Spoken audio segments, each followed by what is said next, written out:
ito sa pag-intindi natin sa pinanggalingan. Yan ang mga katanungan ng tao mula pa ng unang panahon. Saan ba nanggaling ito? Kung yan ang pinanggalingan niya, saan nanggaling yung pinanggalingan na yan? Hanggang sa saan ba nanggaling ang lahat?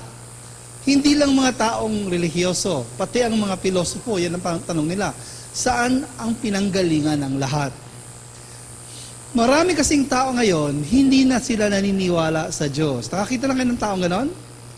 Yung bang nagsimula sila may pananampalataya, may paniniwala, pero pagkatapos na wala, hindi na sila naniniwala sa Diyos. Ang isang dahilan, hindi mo makausap. Pag kinakausap mo daw, hindi sumasagot. Hindi mo mahawakan. Hindi mo alam ang itsura. Kaya nagkaroon din ng isang salita ang mga pilosopo, di ba yung to see is to believe. Alam niyo ba yung to see is to believe? Eh, paano pag hindi mo nakikita? Di wala na. Kaya, unang tanong, sa lahat ng katanungan, ito yon. Ano ang katangian ng Diyos? Ganito ba siya? Isang matanda, puti ang buhok at balbas. Kasi ito yung painting ng isang magagaling na painter, si Michelangelo. Ang drawing niya, isang matanda na nakalutang, yan daw ang Diyos. Pero wala yan, hindi yan ang talagang mababasa mo sa Biblia. Said anyway, so ito ang image na alam natin, pero hindi ibig sabihin na pag meron tayong litrato ng Diyos, yun na yun. Ang mahalaga pa rin sa isang tao, hindi yung itsura, yung katangian, saka yung pangloob. Yun ang dapat natin maunawaan. Kaya kahit nakita natin ang itsura, painting, o sculpture ng Diyos, kulang yun sa ating kaalaman. At ito pa naman ang pinakamahalaga. Para maintindihan natin, hindi lang sa pamamagitan ng relihiyon. Kailangan din natin ng siyensya para maintindihan natin ang katangian ng Diyos. Ito ang tumatalakay ng mundo sa ating paligid. Ang relihiyon ang tumatalakay sa mundo na pangloob, the world within us. Kaya ang gagamitin nating paraan para maintindihan natin ang katangian ng Diyos ay ang science at religion. Hindi lang po sa isa. Dalawa yan. Science at religion, sabi natin kanina, dapat magkasundo, nagkakaisa sa pagpapaliwanag tungkol sa mundo. At ito ang pinakamagandang tinuro ng divine principle para maintindihan ng Diyos. Ang Diyos na hindi mo nakikita ay maari mong malaman sa pamamagitan ng kanyang mga nilikha. Sino rito ang may salamin sa bahay? Lahat kayo may salamin, di ba? Wala pa kayo salamin sa bahay o meron? Yung salamin na pag nakita mo, makikita mo yung sarili mo. Nung hindi ka pa nakatingin sa salamin, alam mo ba ang itsura mo? Hindi. Kailan mo nalaman ang itsura mo? Nung tumingin ka sa salamin. Ano yung nakita mo doon? Ang tawag doon, image. Reflection image, di ba? Alam mo yung tinutukoy ko, no? Salamin? Ikaw ito, nakatingin ka sa salamin, sino yon? Ikaw din yon. Kaya lang, image mo yon. Hindi ikaw yon. Yun ang image mo. Hindi ba? At ang sinabi ng Biblia, para malaman mo ang katangian ng Diyos, sinulat sa Genesis, God created in His image and likeness. Anong ibig sabihin nun? Makikilala mo ang image ng Diyos sa kanyang mga nilikha. Kaya katulad ng isang taong artist, marami siyang ginawa. Ito ang magpapakilala sa kanyang mga saloobin, katangiang pangloob. Hindi man natin makita ang Diyos, meron siyang gawa. At ang kanyang gawa ang magpapakilala kung anong klaseng Diyos siya. Ano ang kanyang katangian. Kaya matagal ng tanong yan, ano ba talaga? Paano malalaman natin ang Diyos? Pero sinimplify ng divine principle sa pamamagitan ng kanyang nilikha. Iyon ang image niya. Malalaman mo ang Diyos sa kanyang mga nilikha. Ano yung nilikha? Lahat. Tao ba linikha niya? Oo. Yung mga puno, linikha niya? Mga hayop ba linikha niya? Lahat linikha niya. So dapat, ang lahat ng nilikha ay magpapakilala sa atin sa kanyang mga katangian. Ano ang ating mapapansin? Katulad nito, ito ay ginawa ng isang magaling na painter na nanggaling sa Netherlands. Ang kanyang pangalan, Vincent Van Gogh. Yan ang kanyang painting. Siguro humarap siya sa salamin, pinainting yung sarili niya. Marami siyang obra, pero ito ang pinakatanyag na kanyang obra. Ginawa ng kanta ito ng isang artist na ang pangalan si Don McLean. Ang title ng kanta, Vincent. Ang unang linya ng kanta, Starry, Starry Night. Alam mo yung kantang yan? Paint your palette blue and gray. Alam mo yung kantang yan? Di ba? Yung kantang Vincent ay hango sa painting na ito ni Don McLean dahil masyado siyang nabighani sa kanyang ginawa, sa ginawa ni Vincent van Gogh. Ito ang kanyang homeland. Ito yung lugar na kung saan siya nakatira sa Netherlands. Pero kung papansinin niyo yung litrato na ginawa niya, yung kanyang painting, mas malaki ang ginugol niya sa sky at kung makikita niyo, gabi, tahimik dapat, pero hindi mapayapa ang litrato, parang may kumukulo. Diba? And then, sa mga tao nakakakilala kay Vincent van Gogh, alam nila, nung ginawa niya ito, marami siyang problema sa loob. Anong ibig sabihin? Lumalabas ang mga saloobin sa mga ginagawa ng mga artist. Kaya itong painting na ito ay naging manifestation ng kanyang saloobin. Kaya ito ang lumalabas na prinsipyo. Sa lahat ng ginagawa mo, ang iyong gawa ay galing sa iyo, ito ay sasalamin sa mga katangian mo at mga saloobin. Kaya napakarami tayo mga artists, may tiga-sulat, tiga-drawing, painting, lahat ng kanilang gawa ay nagiging reflection o image ng kanilang pagkatao. Kilala niyo ba yung writer na ang pangalan si Edgar Allan Poe? Ang sinusulat ni Edgar Allan Poe kadalasan ay mga suspense at horror. At pinakamagaling daw siya at inspirado siyang sumulat kapag lasing daw siya.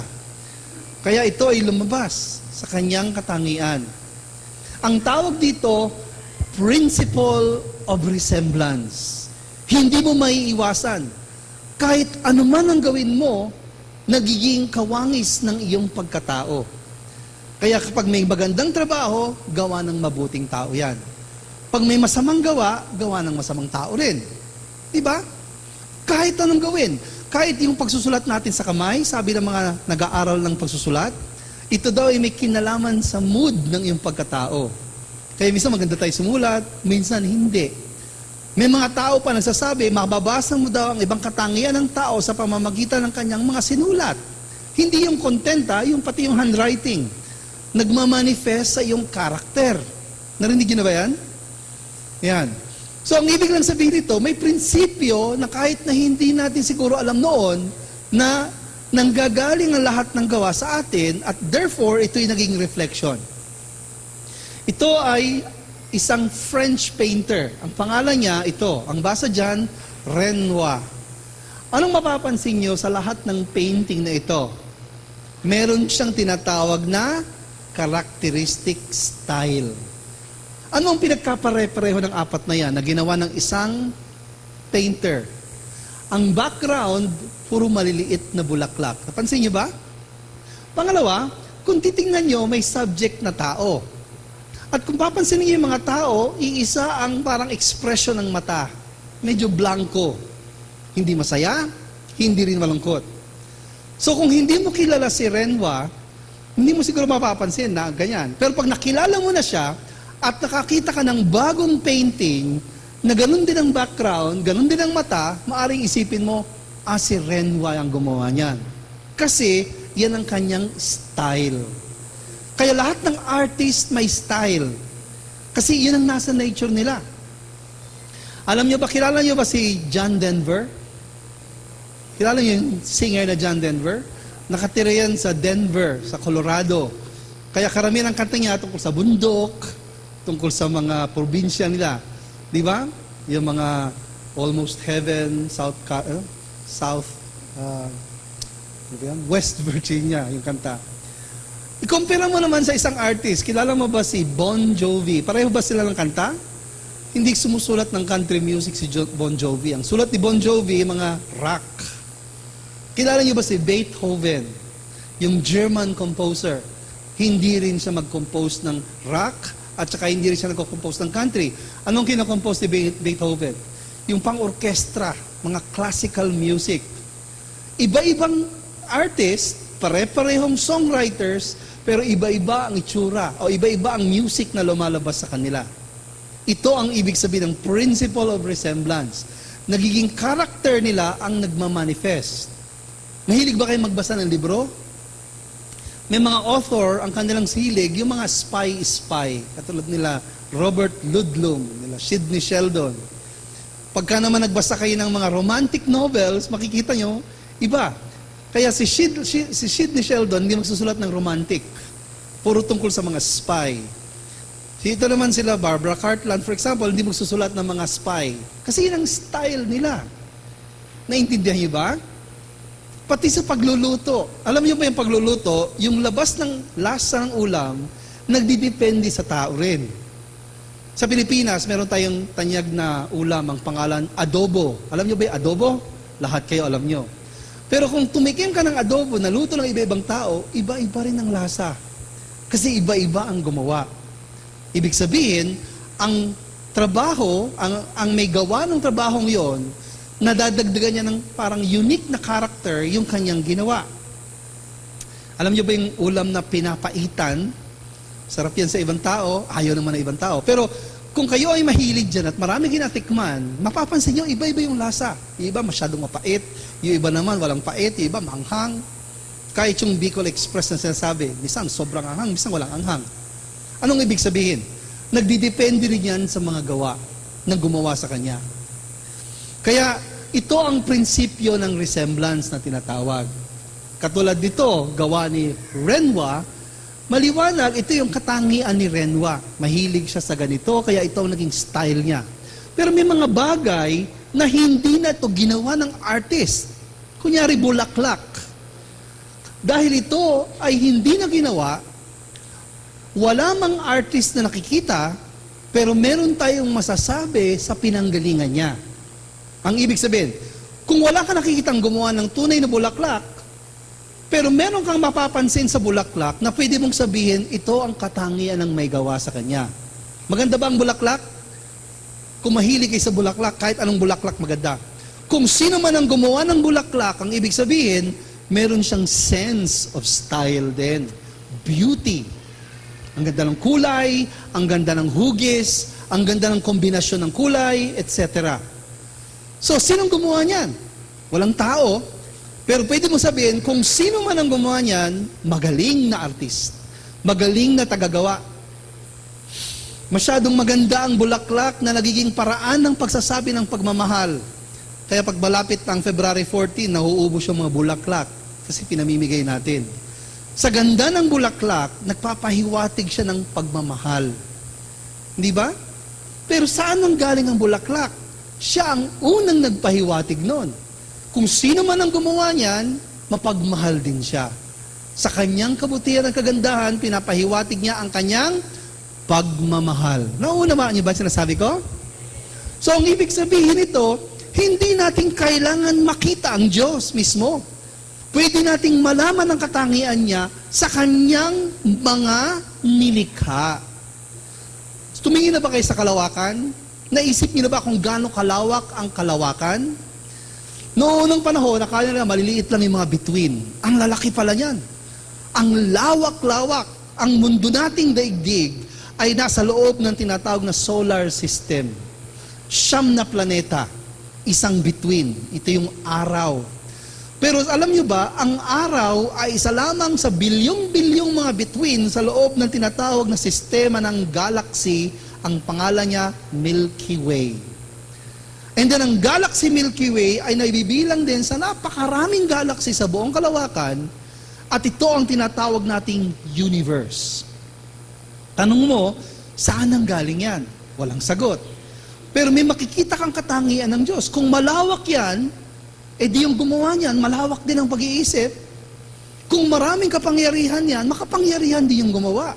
Kung maayos ang kalawakan, ibig sabihin, maayos din yung nag-iisip ng gumawa niyan. Naintindihan niyo ba? Ang pinag-uusapan natin dito, hindi natin kailangan makita ang Diyos para sabihin nating may Diyos. Pero kung titignan mo yung mga umiiral na mga bagay, ito ang nagpapakilala sa Kanya.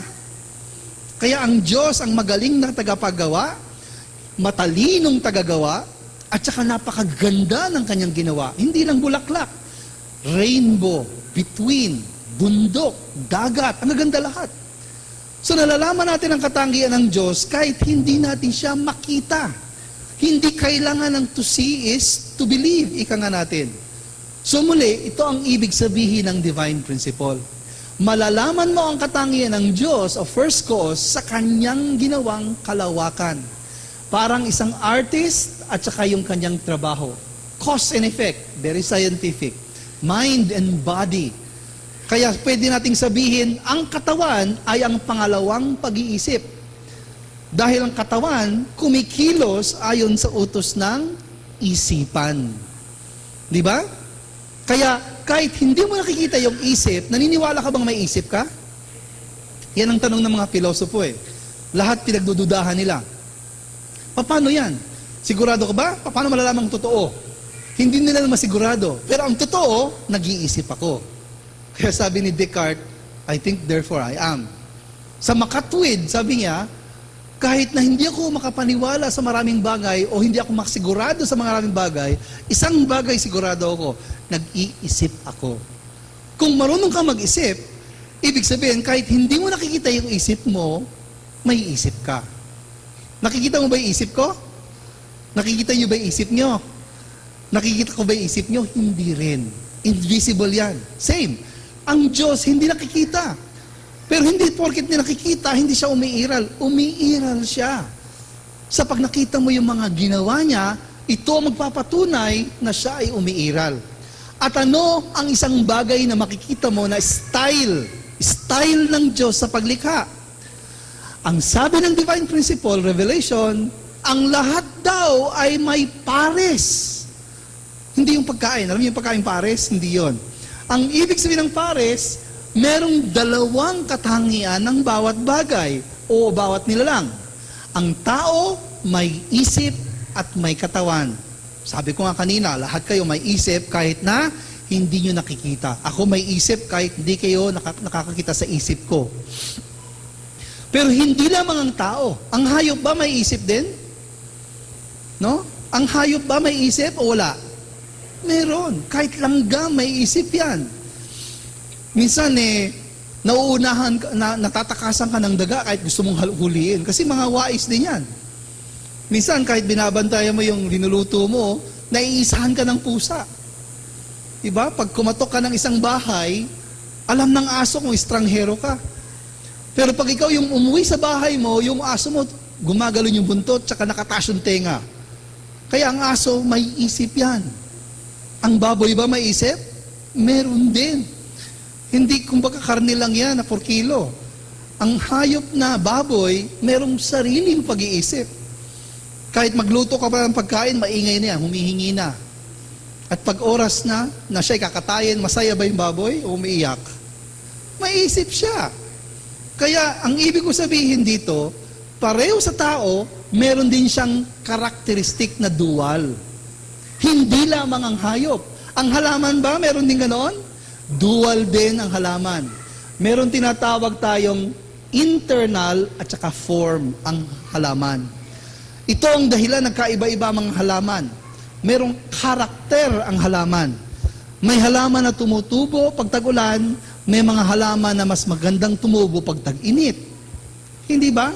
Alam niyo ba yung bulaklak na tinatawag na sunflower? Bakit siya tinawag na sunflower? Summer. Mahilig siya sa araw at saka lagi siyang tumitingin sa araw. Meron pang halaman, pag hinawakan mo daw, nahihiya. Nakakita na kayo ng gano'n? Yung pag nakantibo pero sumasara. Merong kanya-kanyang karakter. Kaya ang ibig sabihin, may mga bagay na hindi natin nakikita na pwede nating sabihin katangian din ng halaman. Invisible ang mga internal. Kaya ang halaman, hindi lang siya kahoy, hindi lang siya dahon, hindi lang siya bunga. Merong internal nature din ang halaman. Very interesting. Pareho sa tao, pareho sa hayop, ang halaman ay meron ding internal o sariling pag-iisip. Kaya ito ay pinatutunayan. Alam niyo ba yung buto? Nakakita na kayo ng sili, may buto. Nakakita ng kamatis, may buto. Nakakita na kayo ng talong, may buto. Kung titignan niyo yung itsura ng buto, walang pinagkaiba. Pero ang pinagkaiba, hindi yung itsura, hindi yung form, yung internal nature. Pag tinanim mo yung tatlong buto sa lupa, kahit pare-parehong lupa, pare-parehong alaga, pag tumubo yan, tatlong magkakaibang halaman ang tutubo. Nakikita mo ba yon? Pag hinati mo ba yung buto ng halaman, makikita mo yung nasa loob? Wala kang makikita. Nakakain na ba kayo ng mangga? Subukan yung hiwain yung mangga. Meron ka ba makikitang kahoy doon? Makikita mo ba yung dahon doon? Invisible yan. Ibig sabihin nito, may internal nature ang halaman. Hindi ba? Ito ay science. Hindi ito, kumbaga, turo ng mga religion. Pero pinapatunayan niya na may mga bagay na hindi nakikita na umiiral sa ating mundo. Invisible. Kaya ang Diyos, hindi man natin makikita, masasabi nating umiiral siya. Lalo na ito, wala na to sa mga libro ng Biblia, sa Quran, molecules, atoms, and particles. Mula nung na-discover ng tao yan, ang kanilang napatunayan o napag-aralan, ito din ay may pares na katangian. Inherent nature at saka matter. Medyo scientific na yung usapan natin. Nung nag-aaral tayo ng elementary, pinag-usapan natin ang matter. Lahat ng may timbang at lahat ng may space, nag-occupy ng space ay matter. Pero alam niyo ba, ang matter, hindi lamang siya bagay, meron siyang katangian sa loob. Example, alam niyo ba yung tinatawag na ginto na 24 carats? Yung pure na pure. At ginto na pagpalagay natin 10 carats. Minsan mas maganda pa yung itsura ng 10 carats pag ginawa niya magandang singsing. At yung 24 carats bato. Pero anong pinagkaiba? Yung characteristic. Anong ibig sabihin nun? Anong mas mahal? Yung 24 carats o yung 10 carats? Kahit mas maganda pa ang singsing na gawa sa 10 karat, mas mahal ang halaga ng ginto na bato na 24 carats. Bakit? Sa katangian niya. Marami naluloko sa, anong tawag doon? Jewelry. Kasi minsan, ginagawa nilang mukhang diamond yung puwit ng baso. Sa form, pareho. Pero sa internal character, magkaiba. Naintindihan po ba natin? Kaya anong ibig sabihin? Mula sa pinakamaliliit na alam natin, hanggang sa pinakamalalaking bagay, hanggang sa umabot sa tao, makikita natin ang style ng paglikha. Ano yung style? Lahat ay may dual characteristic. Hindi man natin makita ang Diyos na pinanggalingan, pwede nating i-conclude na ganito. Na ang pinanggalingan ng pares ay walang iba, kung hindi yung nagsimulang lumikha sa lahat. Kaya ang lahat ng nakikita natin, hindi lang basta sumulpot na parang kabote pagkatapos tag-ulan. Ang lahat ng nakikita natin ay lilikha. Paano naman sasabi yun? Kasi may pattern, may style lahat na dual characteristic. Naiintindihan po ba natin? Ano yon? Merong original, internal character na hindi nakikita at original external form na nakikita. Ito na ang sagot sa ating katanungan. Paano mo makikilala ang Diyos? Hindi mo man siya makita, siya ay ang Diyos na internal character at external form. Siya ang original. Kaya pag sinabi natin original, yung galing sa Diyos. Wala nang mas original dito. Kaya ang Diyos ay pares ng pangloob at panglabas. Yan ang unang itinuturo ng divine principle. Kaya mababasa natin to, sinulat ni Paul sa mga Roma. Mula pa ng simula ng paglikha ng mundo, ang Diyos na hindi nakikita ay nagpakita sa pamamagitan ng kanyang mga nilikha. Matagal na nang alam niyon. Matagal na yun na isulat. Pero ang divine principle na nagpapaliwanag gayon kung anong kahulugan ito. Kaya hindi natin nakikita, pero pwede natin siyang malaman. So pag tumingin kayo sa kalawakan, pag tumingin kayo sa kalikasan, pag tumingin kayo sa bundok, sa tubig, ito ang nagpapakilala sa atin sa katangian ng Diyos. So may katangian ba ang Diyos sa bato, sa kahoy, salamin, meron. Kaya nga, sa salitang theology, merong salitang omnipresent. Narinig niyo ba yung salitang omnipresent? Ang ibig sabihin po ng omnipresent, God is everywhere. Bakit God is everywhere? Because God is in everything. So dapat ganun. Kaya lahat banal. Pati gamit banal. Kaya dapat, tingin natin sa lahat ng bagay, nagmamanifest ng nature ng Diyos. Pero higit sa lahat ng kanyang lilikha, ang pinakamalapit sa kanyang katangian, ang pinakamataas na kanyang lilikha, ang sangkatauhan. Ang tao, ang pinakamalapit sa katangian ng manlilikha. Tayo yon. Ito rin ang nakasulat sa Quran. Alam niyo ba yung Quran? Ito yung libro ng mga Muslim. Ito ang Biblia nila. Sabi doon, siya, si Allah, ang una at ang huli, ang panglabas at pangloob. Ibig sabihin, pareho lang ang tinuturo. Biblia at saka ng Quran. Huwag natin hahanapin yung pinagkaiba.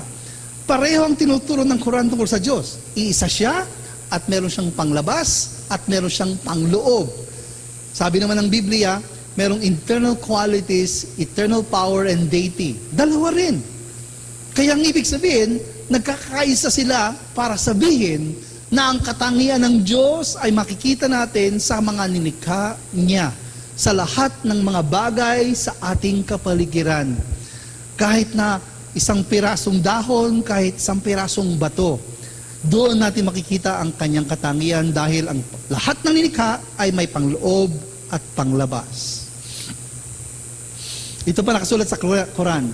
Verily, sa pagpapalit-palit ng araw at gabi, at sa lahat ng nilikha ng Diyos, sa lupa at sa langit, ito ay mga palatandaan sa mga taong kumikilala at natatakot sa Kanya at may takot sa Kanya. Ang lahat ay palatandaan sa katangian ng Diyos. Okay? Hindi tayo kasi masyadong sanay siguro magbasa ng Quran, pero nakasulat dito sa Quran. Kaya wag nating iisipin na mali yung isang relihiyon, tama lang yung relihiyon natin. Dahil marami tayong matututunan din sa kanila. Pero ito pa ang isang maobserbahan. Pag tinignan mo ang lahat ng kalikasan, may pares ng pangloob at panglabas.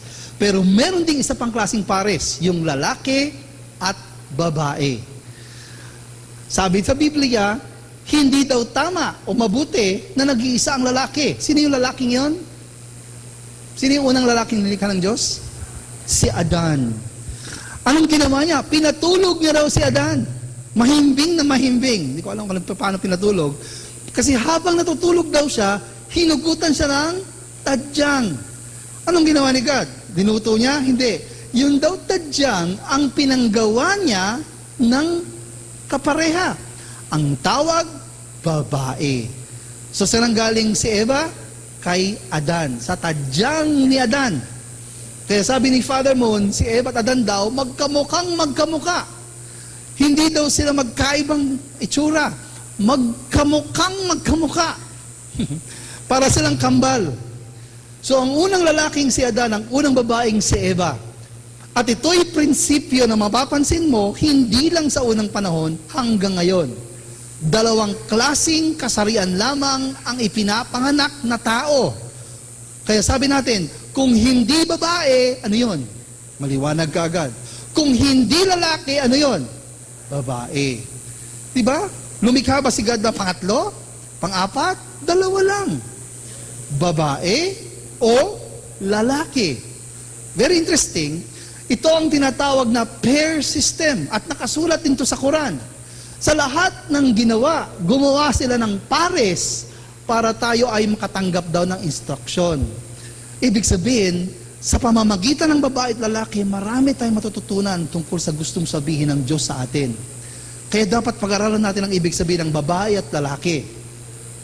Nakalagay yan sa Quran 51.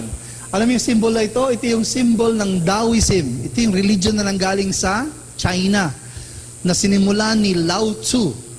Yan. Sino man magbasa ng Chinese sa inyo? Mahirap basahin, hindi natin alam basahin, pero ito ang kahulugan niya. One yang, one yin. This is the Tao. Kaya narinig niyo siguro sa mga Chinese yung yin and yang. Isang yin at isang yan. Ibig sabihin niya, ito daw yung Tao. Ang Tao, ito yung prinsipyo ng kalawakan. Babae, lalaki. Yin and Yang. Sino nagturo? Si Lao Tzu. Ito ang napag-aralan nila, ito ang revelation nila sa China at kumalat sa buong Western world. Nakasulat sa Book of Changes. So ang ibig sabihin, ito ay isang prinsipyo na makikita natin. Hindi lamang sa mga tao, ganun din sa mga hayop. Dalawang kasarian lamang ang pinapanganak. Ilang hayop bang alam niyo? Kalabaw, baka, baboy, kambing, aso, pusa. Pero dalawa lang ang kasarian ng lahat ng klase ng hayop. Kung hindi babae, ano yon? Kung hindi lalaki, ano yon? Malinaw. Nakakita na ba kayo ng nilikha na Diyos na likhang pangatlong kasarian? Nakakatawang isipin, mga baklang baboy, o kaya mga tomboy na mga aso, mga baklang baka. Meron bang ganon? Meron ba mga tomboy na kalabaw? Wala. Dalawa lang yan. Ang sa tao lamang nagkaroon ng problema sapagkat sa ating kalayaan mag-isip, pati yung mga prinsipyo hindi natin ginalang, parang kahit na lumagpas na tayo sa mga prinsipyo yon, sinasabi pa rin natin kalayaan natin mag-isip ng ganon. Kaya ito ang problema sa mundo natin na walang prinsipyo. Akala nila, kung pinanganak ang lalaki, pero gusto mo maging babae, pwede pa yon. Hindi pwede yon. Diba? Pinanganak lamang babae, gusto mo maging lalaki, hindi rin pwede yon. Ang mga hayop na nilikha ng Diyos, dalawang kasarian lamang. Pati mga isda, pati mga ibon, pati mga insekto, pati mga uod. May mga uod na sa isang katawan, meron pang babae at pang lalaki. Pero ganun pa rin ang prinsipyo, paris pa rin.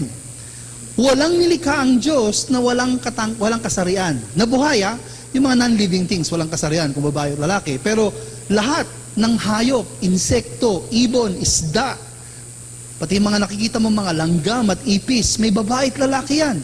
At ang isa sa mga pinakabagong development sa discovery, pati yung mga bakterya. Alam niyo ba yung bakterya? Yung mga nagiging dahilan ng sakit, may babae at lalaki din daw ang bakterya. Ang halaman ba may babae at lalaki din? Meron. Alam niyo ba yung bulaklak? Yung bulaklak, may tinuro sa atin ang mga teachers natin sa elementary na stamen at pistil. Ang stamen, pang lalaki. Pistil, tinuro sa atin ng mga bata pa tayo, may ovary. Ito yung pang babae. So, ang ibig sabihin, kung titingin kayo sa isang halaman, ang bulaklak na pinakamagandang parte niya, ito ang sexual organ ng halaman. Kasi dito sila nanganganak. Kapag yung stamen, nalagyan ng pollen yung ovary, anong nangyayari?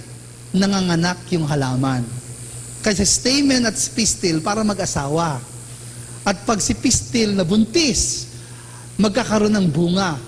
Yung bunga may buto. Yung buto, ito yung anak nila. Kapag tinanong mo yung buto, kamukhang-kamukha ng magulang. Kaya sabi natin, kung anong puno, siya ang bunga. Kaya ang tinatawag natin mga halaman ay meron ding tinatawag na babae at lalaki. Sa palagay nyo, aksidente nangyari yan? O may lumikha dyan? Merong gumawa ng planong yan. Ito ay hindi basta nangyari. Ito ang nakikita natin sa kalawakan natin. Lahat ay may pares. Pero sa mga bagay na hindi nakikita, hindi na living thing, na tinatawag, yung non-living thing, mahirap sabihin na babae o lalaki. Pero ganun pa rin, may prinsipyo ng pares. Yung mga non-living things, meron silang tinatawag na positive at negative. Interesting. Sa mga molecules, merong cation or anion. Again, science na naman ito. Hindi ito kinuha sa libro ng Biblia. Cation, kapag ang molecule mas marami yung negative ion. Anion, kapag ang molecule mas marami yung negative ion. So, ibig sabihin, meron silang katangian ding positive at negative. Ang pinakamaliit na bagay noon ay atom. Ang atom ay pwedeng maging positively charged o negatively charged. Ibig sabihin, dalawa rin, pares din. Pero sa modern science, na-discover natin ang nasa loob ng atom, yung tinatag nating subatomic. At napatunayan din sa pag-aaral na ang tinatawag nating positive ng atom ay proton at ang negative ng atom ay electron. electron. Narinig niyo na ba yung mga salitang yan? Yung proton and electron ang bumubuo ng tinatawag nating atom.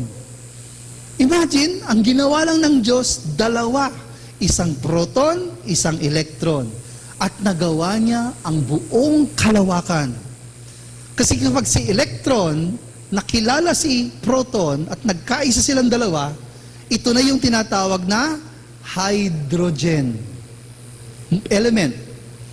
No? Kung natatanda yung chemistry. Kapag itong si electron at si proton nakakita ulit ng isa pang electron at sumama doon sa kanilang pagsasama, anong mangyayari?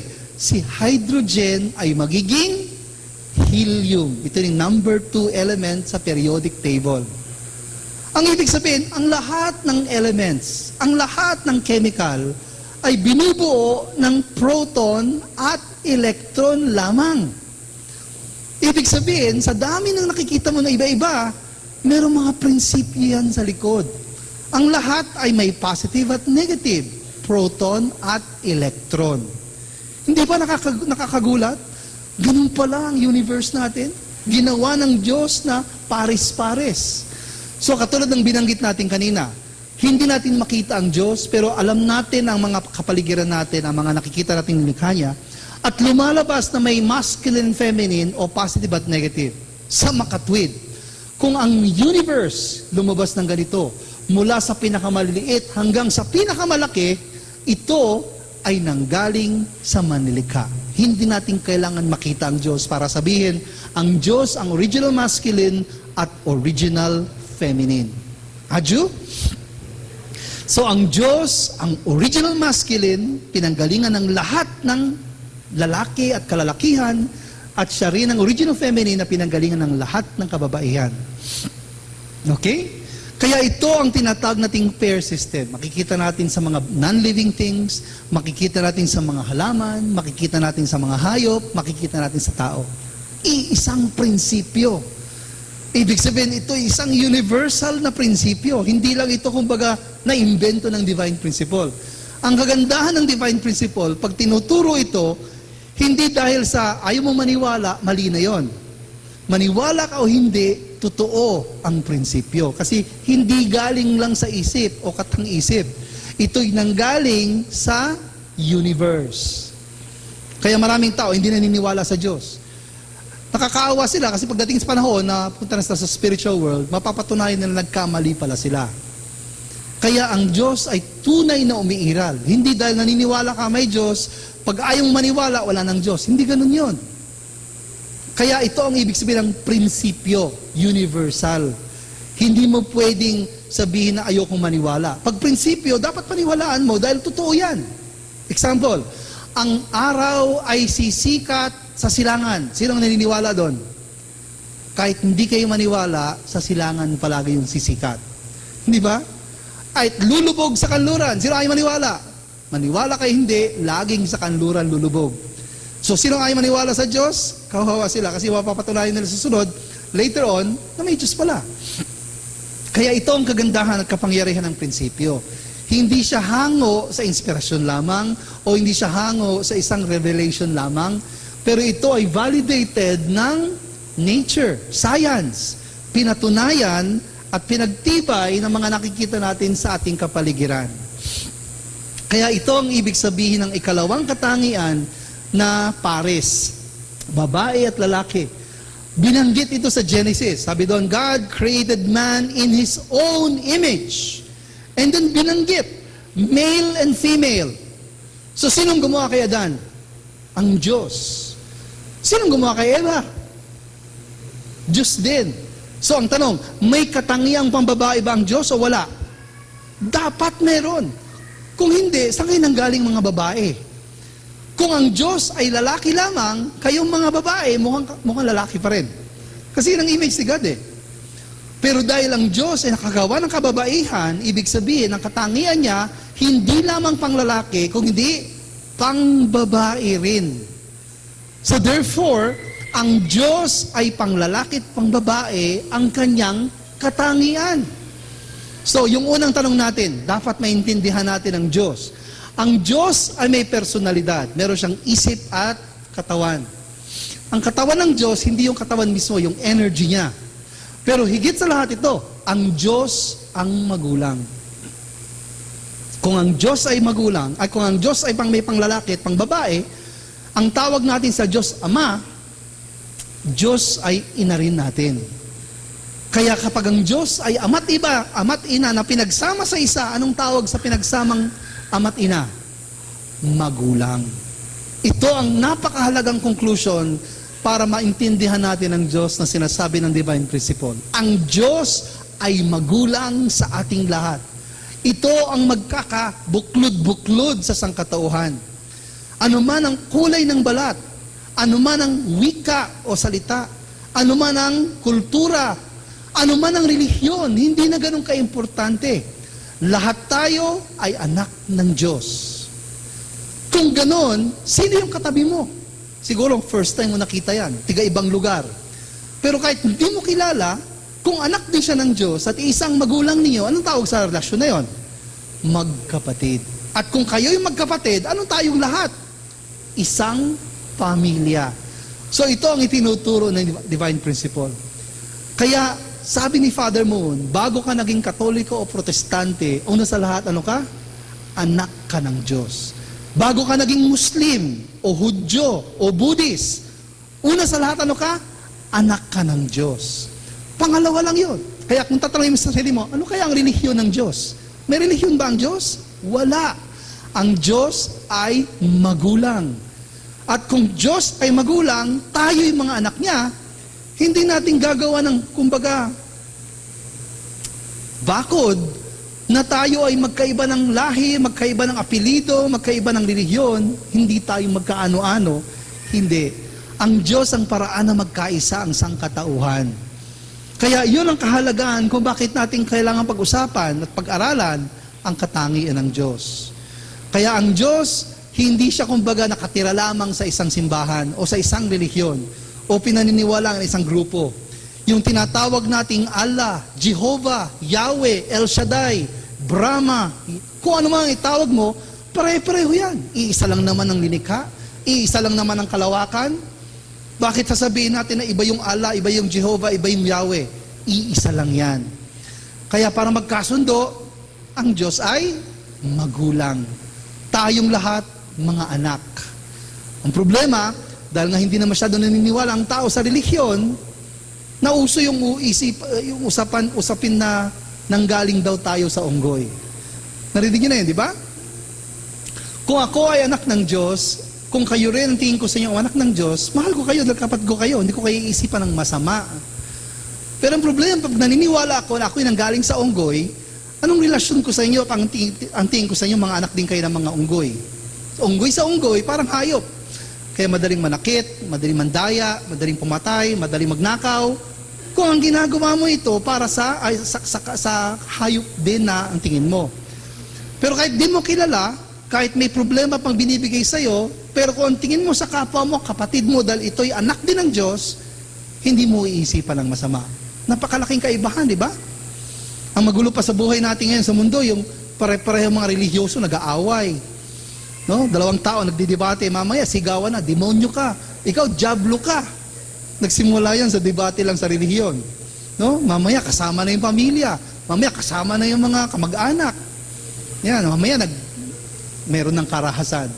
So yun ang una nating dapat maunawaan. Sa principle of creation, ang una nating dapat maunawaan ang tungkol sa pinanggalingan ng lahat.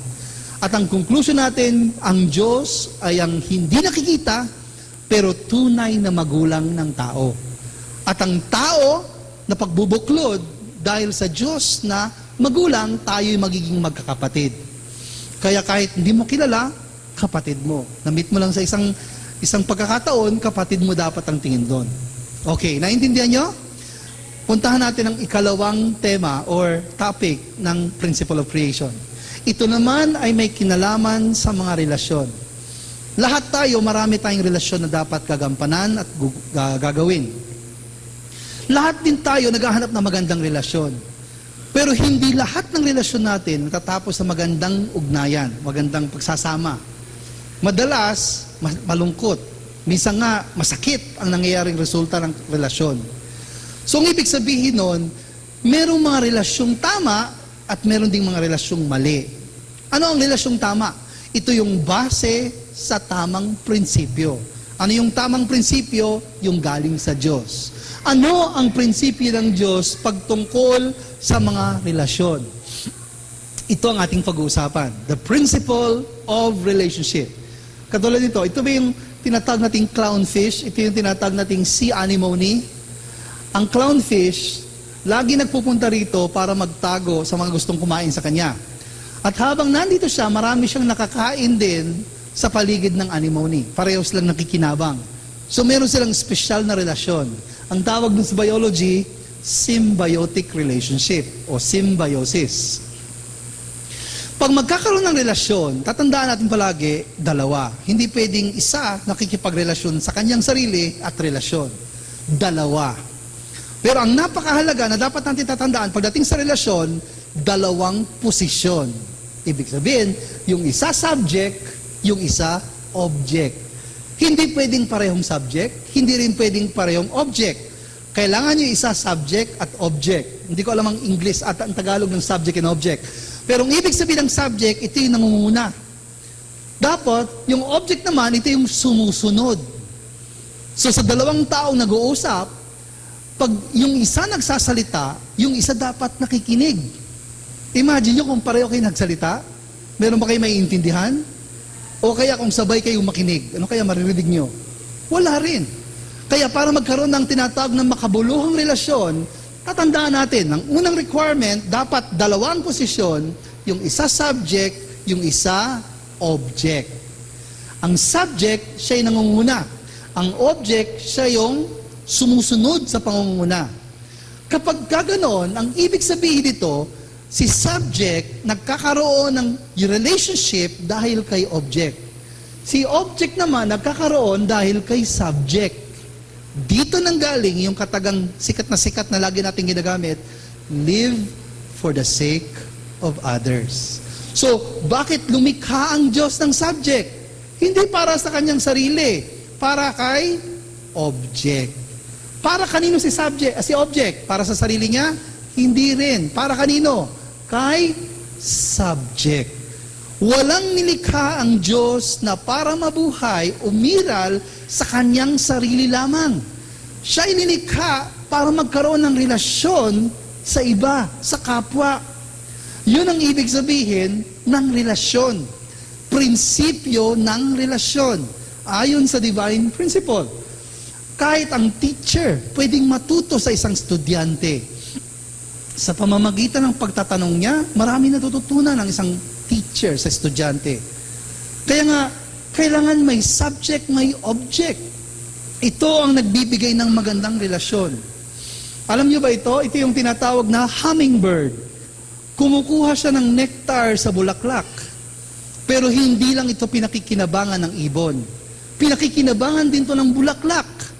Dahil habang kumukuha ng nectar ang ibon sa bulaklak, yung bulaklak ay nabubulabog at mas maganda ang chances na magkaroon ng maraming bunga dahil sa tinatawag na pollination or cross-pollination. Narinig niyo na yan? Kaya ang ibig sabihin nito, hindi yung gamitan. Pareho silang nakikinabang. Hindi lang yung isa. At mas maganda ang binubunga kapag nagkakaroon ng ganitong relasyon. Ito yung mga, ang tinatawag dito, usa. Maraming pasahero nakasakay sa kanyang likod. Pero hindi lang sila nakikinabang ng sakay. Habang nakasakay sila ang kumakain doon sa mga kuto-kuto ng usa. So nakikinabang si usa doon sa ibon, ito naman mga ibon nakakalibreng sakay. Pareho silang nakikinabang. Sa kalikasan, ito ang makikita natin. Walang naggagamitan, walang kumbaga nag-uunahan na parang siya ang mag-dominate. Ang paglikha ng Diyos sa lahat ng nilikha ay pares ng subject and object, para yung subject ay para kay object, si object naman ay para kay subject. Ito ang ibig sabihin ng prinsipyo ng paglikha. Kaya sa lahat ng bagay, walang nilikha na para mag-solo, mag-independent. Pwede lamang tayong umiral kung tayo ay may engage sa tinatawag na reciprocal relationship. Buhaya, nakabukas ang bibig, pumasok yung ibon. Ayon sa kalikasan, hindi niya isasarado. Merong tinatawag itong symbiosis.